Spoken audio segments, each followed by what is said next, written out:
ಬಾಗಲಕೋಟೆಯಲ್ಲಿ ಬಾಲಕಿಗೆ ನಾಯಿ ಕಚ್ಚಿ ಸಾವನ್ನಪ್ಪಿದ ಪ್ರಕರಣಕ್ಕೆ ಸಂಬಂಧಪಟ್ಟಂತೆ ಟಿವಿ5ಗೆ ಕಿಮ್ಸ್ ಮಕ್ಕಳ ವಿಭಾಗದ ಮುಖ್ಯಸ್ಥರಾದಂತಹ ಡಾಕ್ಟರ್ ವಿನೋದ್ ರಟಗೇರಿ ಪ್ರತಿಕ್ರಿಯೆ ಕೊಟ್ಟಿದ್ದಾರೆ. ಟಿವಿ5ಗೆ ನಿನ್ನೆ ಮಧ್ಯಾಹ್ನ ಬಾಲಕಿಯನ್ನ ಕಿಮ್ಸ್ಗೆ ದಾಖಲಿಸಲಾಗಿತ್ತು. ಬಾಲಕಿ ಬಂದಾಗ ಆಕೆ ಅಬ್ನಾರ್ಮಲ್ ಆಗಿದ್ಲು. ಹೈಡ್ರೋಫೋಬಿಯಾ, ಏರೋಫೋಬಿಯಾ ಇತ್ತು. ಬಾಲಕಿಗೆ ಆಗಲೇ ರೇಬಿಸ್ ಲಕ್ಷಣಗಳು ಕಾಣತೊಡಗಿದ್ವು. ಹೀಗಾಗಿ ನಾವು ರೇಬಿಸ್ ಚಿಕಿತ್ಸೆಯನ್ನ ಕೊಡೋದಕ್ಕೆ ಸ್ಟಾರ್ಟ್ ಮಾಡಿದ್ವಿ. ಬಾಲಕಿಗೆ 3 ಡೋಸ್ ವ್ಯಾಕ್ಸಿನ್ ಅನ್ನ ನೀಡಲಾಗಿತ್ತು.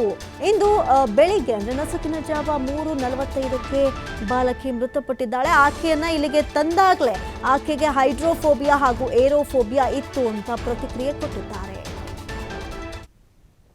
ಒಳಗಾಗಿ ಯುವತಿಯೊಬ್ಬಳು ಅಂದರೆ ಬಾಲಕಿಯೊಬ್ಬಳು ಚಿಕಿತ್ಸೆ ಫಲಕಾರಿಯಾಗದೆ ಹುಬ್ಬಳ್ಳಿಯ ಕಿಮ್ಸ್ ಆಸ್ಪತ್ರೆಯಲ್ಲಿ ಸಾವನ್ನಪ್ಪಿದ್ದಾಳೆ. ಇಲ್ಲಿ ಅಲೀನಾ ಅಂತೇಳಿ ಬಾಗಲಕೋಟದ ಏನು ಬಾಲಕಿ ಏನಿದ್ದಾಳೆ ಅವರಿಗೆ ಯಾವ ರೀತಿಯಾಗಿ ಒಂದು ಚಿಕಿತ್ಸೆ ನೀಡಲಾಗ್ತಿತ್ತು ಅನ್ನೋದ್ರ ಬಗ್ಗೆ ನನ್ನ ಜೊತೆ ಮಾತಾಡಲಿಕ್ಕೆ ಹುಬ್ಬಳ್ಳಿನ ಕಿಮ್ಸ್ನ ಚಿಕ್ಕ ಮಕ್ಕಳ ವಿಭಾಗದ HOD ಆದಂತಹ ವಿನೋದ್ ಅವರಿದ್ದಾರೆ. ನಾನು ಮಾತಾಡ್ತೀನಿ.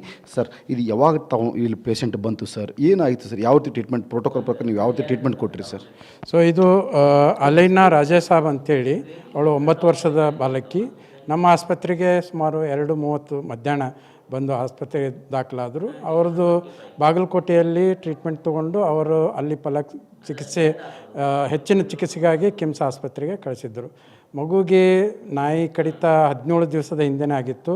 ಅದಾದ ನಂತರ ಮಗುವಿಗೆ ಅವರು ಇಮ್ಯುನೋಗ್ಲೋಬುಲಿನ್ ಮತ್ತು ವ್ಯಾಕ್ಸಿನ್ ತೊಗೊಂಡಿದ್ದರು. ಬಟ್ ಆ ನಂತರ 2-3 ದಿವಸದಿಂದ ಮಗುವಿಗೆ ಬಿಹೇವಿಯರಲ್ ಪ್ರಾಬ್ಲಮ್, ಅಂದರೆ ಒಂಥರ ಹವಾ ಕಂಡ್ರೆ ಹೆದರೋದು, ನೀರು ಕಂಡ್ರೆ ಹೆದರೋದು, ಆ ಥರ ಬಿಹೇವಿಯರ್ ಶುರುವಾಗಿದ್ದು. ಸೊ ಇವೆಲ್ಲ ನಮ್ಮ ರೇಬೀಸ್ ಲಕ್ಷಣ ಆಗಿರೋದ್ರಿಂದ ಅವರು ಅಲ್ಲೇ ಬಾಗಲಕೋಟೆಯಿಂದ ನಮ್ಮ ಆಸ್ಪತ್ರೆಗೆ ಕಳಿಸಿದರು. ಈಗ ರೇಬೀಸ್ ಅಂತ ಬಂದಾಗ ಯಾವ ಇಂಜೆಕ್ಷನ್ ತಾವು ಕೊಟ್ಟಿದ್ರು ಸರ್? ಅಲ್ಲಿ ಯಾವ ವೈದ್ಯರು ಯಾವ ಇಂಜೆಕ್ಷನ್ ಕೊಟ್ಟಿದ್ರು ಸರ್ ಅವರಿಗೆ? ಇಮಿಡಿಯೇಟ್ಲಿ ನಾಯಿ ಕಡಿದ ತಕ್ಷಣ ತಂದೆ ತಾಯಿ ಡಾಕ್ಟ್ರನ್ನ ಅಪ್ರೋಚ್ ಮಾಡಿ ಕರೆಕ್ಟಾಗಿ ತೊಗೊಂಡಿದ್ದಾರೆ. ವ್ಯಾಕ್ಸಿನ್ನು ತೊಗೊಂಡಿದ್ದಾರೆ. ಆಮೇಲೆ ಇಮ್ಯುನೋಗ್ಲೋಬುಲಿನ್ ಅಂತ ಕೊಡಬೇಕು, ಅದನ್ನು ಆ ಮಗುವಿಗೆ ಕೊಡಿಸಿದ್ದಾರೆ.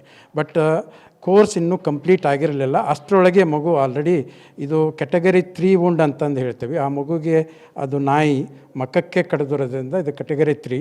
ಅದು ಭಾಳ ರ್ಯಾಪಿಡಾಗಿ ಸ್ಪ್ರೆಡ್ ಆಗೋದ್ರಿಂದ ದೋ treatment started for that, but ಅದು ಚಿಕಿತ್ಸೆ ಇನ್ನೂ ಕಂಪ್ಲೀಟ್ ಆಗದೇ ಇರೋದರಿಂದ ಅದು ಆಲ್ರೆಡಿ ಸ್ಪ್ರೆಡ್ ಆಗಿ ಮಗುವಿಗೆ ಪ್ರಾಬ್ಲಮ್ ಆಗಿದೆ. ಸರಿ, ನಮ್ಮ ಕಿಮ್ಸ್ ಆಸ್ಪತ್ರೆಯಲ್ಲಿ ಒಂದೇ ತಿಂಗಳ ಅವಧಿಯಲ್ಲಿ 2 ಪ್ರಕರಣ ಸೇರಿವು. ಡಿಸೆಂಬರ್ 23 ಒಂದಾಗಿತ್ತು, ಈಗ ಒಂದಾಗಿದೆ ಸರ್.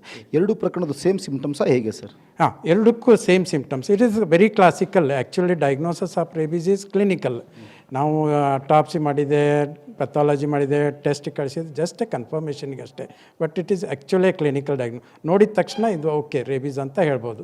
ನೀರು ಕಂಡ್ರೆ ಹೆದರ್ತಾವ, ಗಾಳಿ ಪಂಕ ಬಂದ್ರೆ ಸಾಕು ಹೆದರಾಕತ್ತವ, ಬಿಹೇವಿಯರಲ್ ಪ್ರಾಬ್ಲಮ್ಮು, ಸಡನ್ನಾಗಿ ಉಸಿರಾಟ ಬಂದಾಗೋದು, ಇವೆಲ್ಲ ಅದು ಕ್ಲಾಸಿಕ್ ಲಕ್ಷಣ ರೇಬೀಸ್ ಇದ್ದು.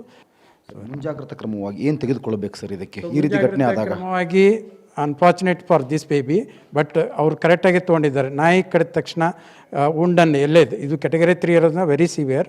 ಸೊ ವಾಶ್ ಮಾಡಬೇಕು ಸೋಪ್ ವಾಟರ್ನಿಂದ immediately. Then immediately within 24 hours we should give immunoglobulin, ಅದು rabies immunoglobulin plus vaccination schedule ಪ್ರಕಾರ 0, 3, 7, 14 ಅಂತೇಳಿ. ಇಂಟ್ರಾಡರ್ಮಲ್ ನಾವು ಇಲ್ಲಿ ಗೌರ್ಮೆಂಟ್ನಲ್ಲಿ ಕೊಡ್ತೇವೆ, 4 ಡೋಸ್ ಹಾಕಬೇಕಾಗುತ್ತೆ. ಇಂಟ್ರಾಮಸ್ಕ್ಯುಲರ್ ಕೊಟ್ಟರೆ 5 ಡೋಸು. ಅದರ ಪ್ರಕಾರ ಅದನ್ನು ವ್ಯಾಕ್ಸಿನೇಷನ್ ಮಾಡಿದರೆ ಜನರಲಿ 99.99 ಏನೂ ಪ್ರಾಬ್ಲಮ್ ಆಗೋದಿಲ್ಲ. But when like this severe category rabid dog bite ಆದಾಗ ಕೆಲವೊಮ್ಮೆ ಇದು ಅವಧಿ ಪೂರ್ಣನೇ ಅದು ಡೆವಲಪ್ ಆಗೋ ಸಾಧ್ಯತೆ ಇದೆ. ಈ ಮಗುಗೆ ಆಗಿರೋದು ಅದೇ. ಬಟ್ ಇನ್ನೊಂದು ಮಗು ನೀವೇನು ಹೇಳಿದ್ರಲ್ಲ, ಆ ಮಗುಗೆ ತಂದೆ ತಾಯಿಗಳು ವ್ಯಾಕ್ಸಿನೂ ಹಾಕ್ಸಿರ್ಲಿಲ್ಲ, ಇಮ್ಯುನೋಗ್ಲೋಬುಲಿನ್ ಕೊಟ್ಟಿರಲಿಲ್ಲ. ಆ ಥರ ಆಗಬಾರ್ದು. ಸೊ ನಾಯಿ ಕಡಿದ ತಕ್ಷಣ ಯಾವುದನ್ನು ಇದನ್ನು ತೊಗೋಬಾರ್ದು, ರಿಸ್ಕು. ಅದು ನಾಯಿಗೆ ವ್ಯಾಕ್ಸಿನೇಷನ್ ಹಾಕ್ಸಿದ್ರೂ ಸಹಿತಿಗೆ it is better protection. We should give injection to our children. ಅದು ಕಂಪಲ್ಸರಿ ಕೊಡಲೇಬೇಕು. Then only protection chance is quite good. Thank you sir. ನಿನ್ನೆ ಮಧ್ಯಾಹ್ನ 2:30 ಸುಮಾರಿಗೆ ಈ ಮಗು ನಮ್ಮಲ್ಲಿ ಬಂದು ದಾಖಲಾಯಿತು. ನಾವು ಮಧ್ಯರಾತ್ರಿವರೆಗೂ ಸಹಿತ ಚಿಕಿತ್ಸೆಯನ್ನು ಪ್ರೋಟೋಕಾಲ್ ಪ್ರಕಾರ ಒಂದು ಚಿಕಿತ್ಸೆಯನ್ನು ಕೊಡಿದ್ವಿ. ಆದರೆ ರಾತ್ರಿ 3 ಗಂಟೆಯ ಸುಮಾರಿಗೆ ಚಿಕಿತ್ಸೆ ಫಲಕಾರಿಯಾಗಿದೆ, ಸಾವನ್ನಪ್ಪಿದೆ. ಇಲ್ಲಿ ಪೋಷಕರು ಸಹ ಇಲ್ಲಿ ಅಂತಂದರೆ ಮುಂಜಾಗ್ರತಾ ಕ್ರಮ ತೆಗೆದುಕೊಂಡು ನಾಯಿ ಕಡಿತಕ್ಕೆ ಒಳಗಾದ ತಕ್ಷಣ ಇಲ್ಲಿ ಅಂತಂದರೆ ವ್ಯಾಕ್ಸಿನ್ಗಳನ್ನು ಹಾಕಿಸಿದರೆ ಇಂಥ ಘಟನೆಗಳನ್ನು ಮತ್ತು ಸಾವನ್ನಪ್ಪೋದನ್ನು ತಪ್ಪಿಸಬಹುದು ಅನ್ನೋದು ವೈದ್ಯರ ಮಾತು. ಕ್ಯಾಮ್ರಾ ಪರ್ಸನ್ ಜೊತೆ ಎಲ್ಲಪ್ಪ ಸೋಲಾರ್ಗೊಪ್ಪ, ಟಿವಿ5 ಹುಬ್ಬಳ್ಳಿ.